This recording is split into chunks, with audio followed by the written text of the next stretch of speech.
welcome to RC Aviation, and today we are reviewing the Cobra V FPV goggles from ZondaHobbies.com.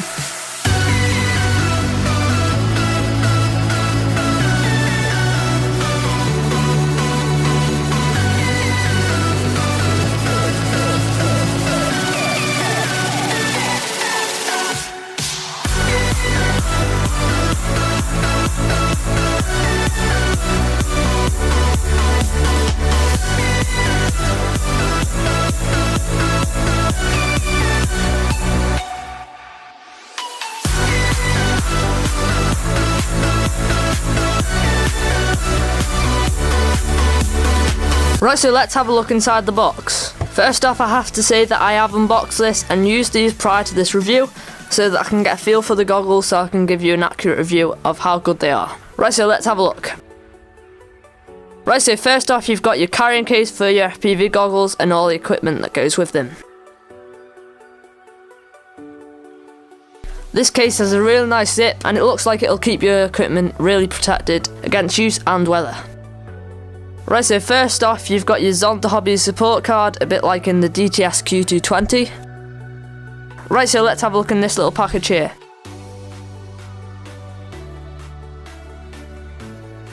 First off, you've got a little cloth to wipe the lenses inside the goggles so that if they get fogged up, you can wipe them off. And a really good thing that they include is diopters for people who wear glasses. So included there is a -2, a -4 and a -60. In the goggles there is actually a clear lens and that is -0. Next you've got a little antenna with an SMA connector to go onto the FPV goggles, and they also include a little VTX antenna. However, it is quite long, so I would like that to be a bit shorter, because if you stuck that on the DTS Q220, it'll break off if it flipped, as it is quite long. However, I really do like the quality of these antennas, as they do bend really well. They're made out of very high quality materials. Right, so next we've got the battery strap, and this just comes apart like this, and you get your power bank that you have to buy separately, and you just slide it in like this. And then this is a bit of elastic like that, and it really does grip tight onto the battery. And this just clips onto your belt, so you're not having the battery on your head, and this means you can carry a massive battery instead of having a small one on your head that might not last as long. Right, so finally you've got the Cobra FPV goggles, and my first impressions are that they are really nice and slick. The FPV receiver is here, and you just attach the antenna that's included onto that. It is an SMA connector, so that just screws on, and you always want to connect your antenna before you power up the goggles through the power bank, because you will fry the goggles if you do not plug the antenna on, and you'll have to buy a replacement receiver and maybe the whole set of goggles.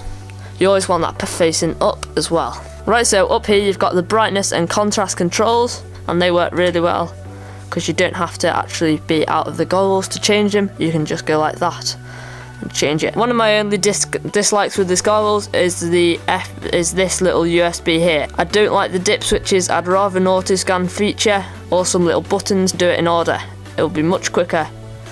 So you have to use this in cooperation with this to change channels to the right band and channel. Right, so this just plugs into your power bank. I'll just get it. So you just get your USB power bank, and you just plug it in like this, and as you can see, the goggles are working.